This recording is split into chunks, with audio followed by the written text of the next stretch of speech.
At dinner, my son said loudly, "At least Mom's new husband isn't a loser like you." I said nothing. The next morning, his car was gone and his school account was frozen. That evening, my ex called me in a panic. I, 43M, never thought I'd be writing this, but here we are. What happened at dinner last night changed everything, and I'm still processing it all.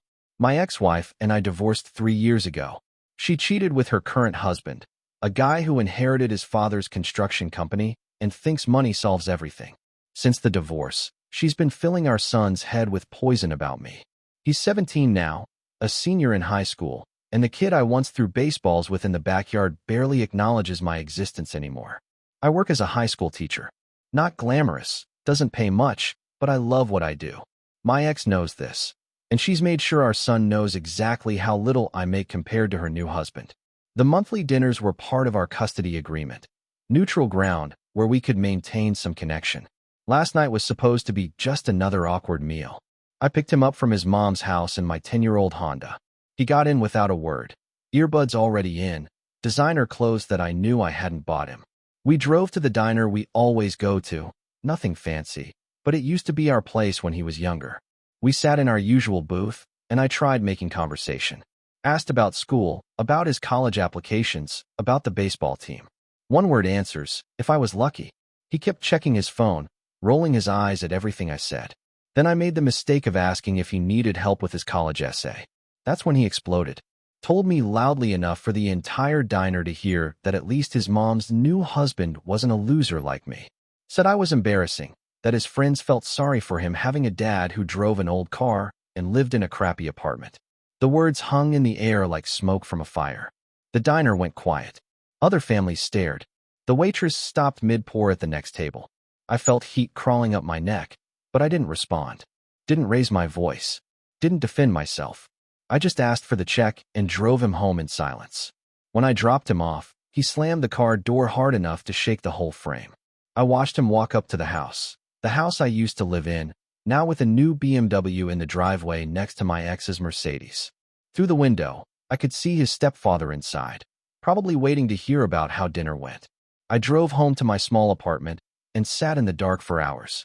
That's when I remembered something important, something I'd forgotten in all the hurt and anger of the divorce. See, when my son was born, I opened a college savings account for him. Every month for 17 years, I put money into that account, even when things were tight after the divorce. Even when my ex was telling everyone I was a deadbeat. The account was in my name, with him as the beneficiary. It currently holds just over $180,000. I also remembered that the car he drives, the BMW his stepfather supposedly bought him, well, that's not exactly true. I co-signed for that car loan. My credit, my responsibility. The insurance? That comes out of an account I set up, linked to my bank account. His phone plan, his school fees for sports and activities, even his SAT prep courses, all automated payments from accounts I control.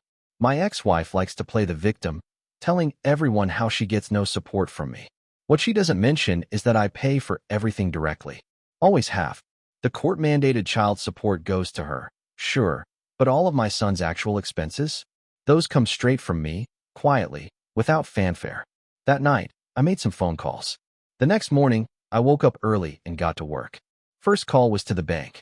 Froze the college account. It's my money, my account. I can do what I want with it. Second call was to the car loan company. As the co-signer, I have certain rights. Reported the car as no longer in my possession, effectively repossessing it. Third call was to the insurance company. Canceled the policy immediately. Then I called his school. Turns out all those sports fees, activity fees, even his parking pass, all linked to payment methods I control. Suspended all of it. His senior year dues, his yearbook, his graduation fees. Frozen. I went to work that day and taught my classes like nothing had happened.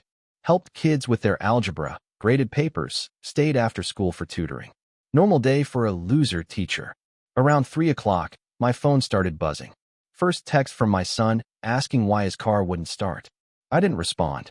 Then another asking why his school ID wasn't working for lunch. Then panic. Why was he being called to the office about unpaid fees?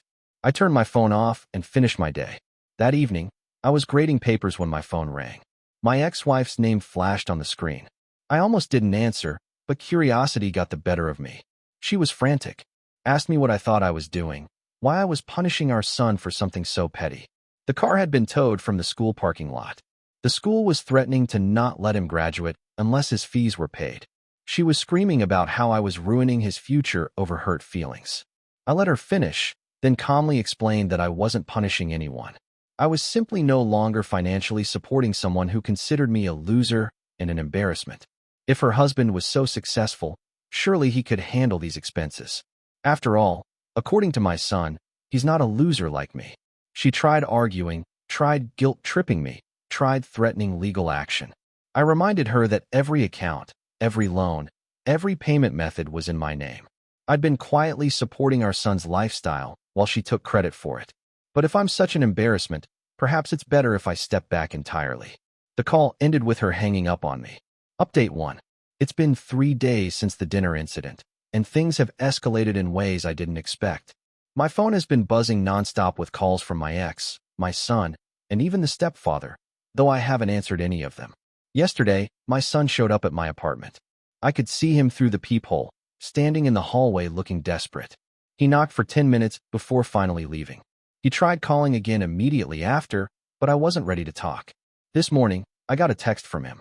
Not the usual one-word responses, but actual sentences. He apologized and begged me to call him back. Said he didn't mean what he said at dinner, that he was just angry and hurt.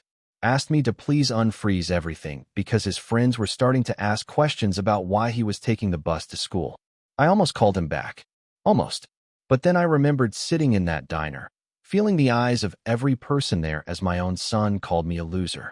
The humiliation, the years of quiet resentment that had built up to that moment. Instead, I went to work. During lunch, I got a call from an unknown number. It was the stepfather. He wanted to meet, to talk things through man to man. Said we both wanted what was best for my son and that we should be able to work something out. I was curious, so I agreed. We met at a coffee shop near my school after I finished my day. He's younger than me, maybe 35, wearing a suit that probably cost more than I make in a month. Tried to shake my hand like we were old friends. Ordered some complicated coffee drink and got straight to the point. He told me he respected what I was doing, said he'd probably do the same thing in my position. But he wanted to work out a deal. He'd reimburse me for everything if I'd unfreeze the accounts and let things go back to normal. Said my son was a good kid who just made a mistake. I asked him how much he thought it would cost. He seemed confident, pulled out his phone like he was ready to transfer money right there. I started listing things off. $180,000 for the college fund, $30,000 for the remaining car loan, $15,000 for this year's school and activity fees, another $8,000 for insurance and phone bills for the year. His face changed as the numbers added up. Over $230,000, and that's just what was immediately frozen. I also mentioned that I'd been covering these expenses for years. If we wanted to talk about full reimbursement for everything I'd quietly paid for since the divorce, we were looking at closer to $500,000. He got quiet real fast.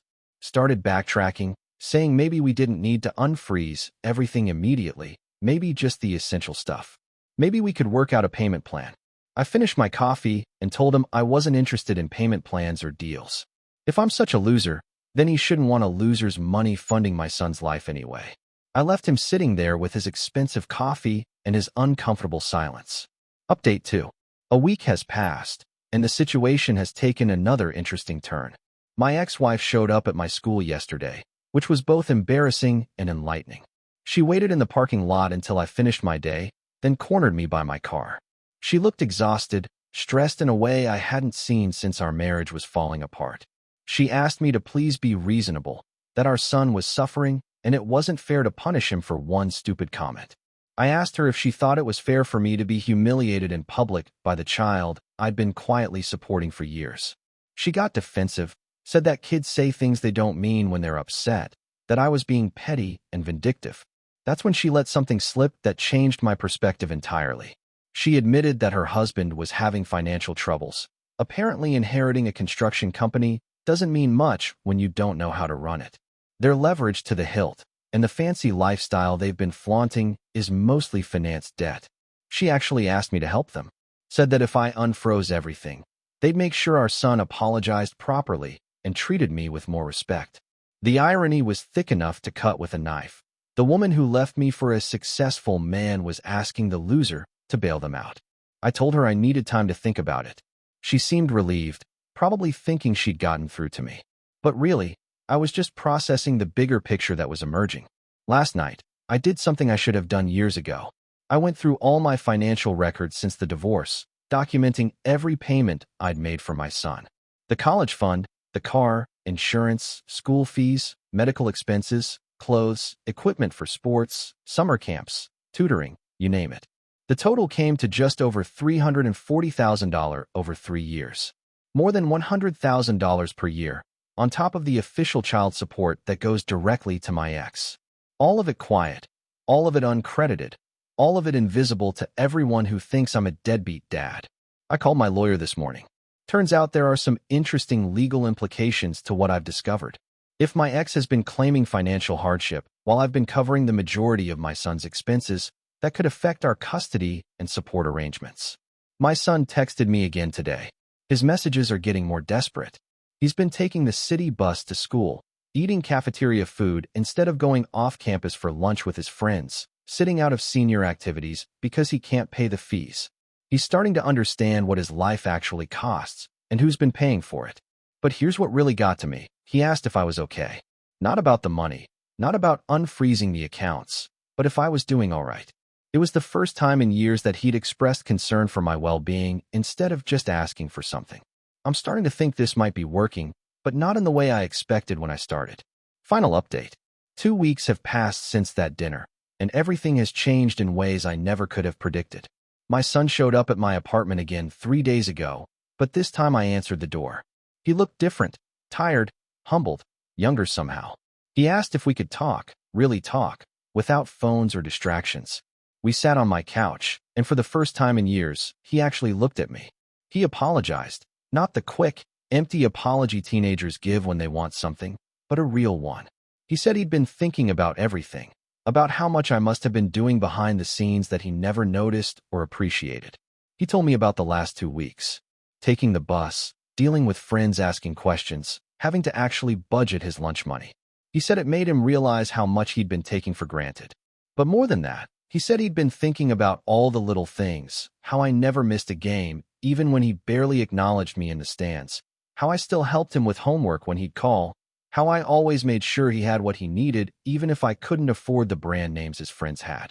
Then he said something that broke my heart and fixed it at the same time. He told me he was proud to be my son, proud that his dad was a teacher who helped kids learn and grow. He said he'd been bragging to his friends about having a deadbeat dad to fit in with his mom's narrative, but that he realized how wrong and hurtful that was. We talked for 3 hours. About the divorce, about his anger, about the pressure he felt to choose sides. He admitted that living with his mom and stepfather wasn't as perfect as it looked from the outside. The money stress, the arguments, the way his stepfather treated service workers and anyone he considered beneath him. I made a decision that night. I unfroze his school accounts and insurance, got his car back, but I also made some changes. The college fund stays under my control, but I set up a meeting with him and a financial counselor to talk about budgets, student loans, and the real cost of education. He'll have access to the money, but he'll understand exactly what it represents and what sacrifices went into building it.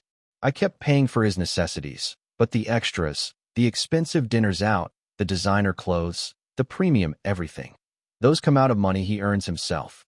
He got a part-time job at a local tutoring center, working with younger kids who need help with math and reading. Turns out he's good at it, and he likes the feeling of helping people. Most importantly, we established new rules for our relationship. Respect goes both ways. He doesn't have to love every decision I make, but he needs to treat me with basic human dignity. In return, I've been more open about the financial realities and less secretive about what I contribute to his life.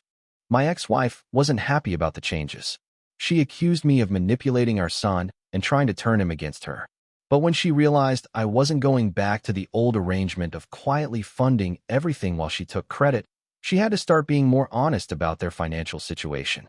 The stepfather and I had one more conversation. He apologized for the disrespect my son had shown me and admitted that he'd encouraged some of the negative talk about me.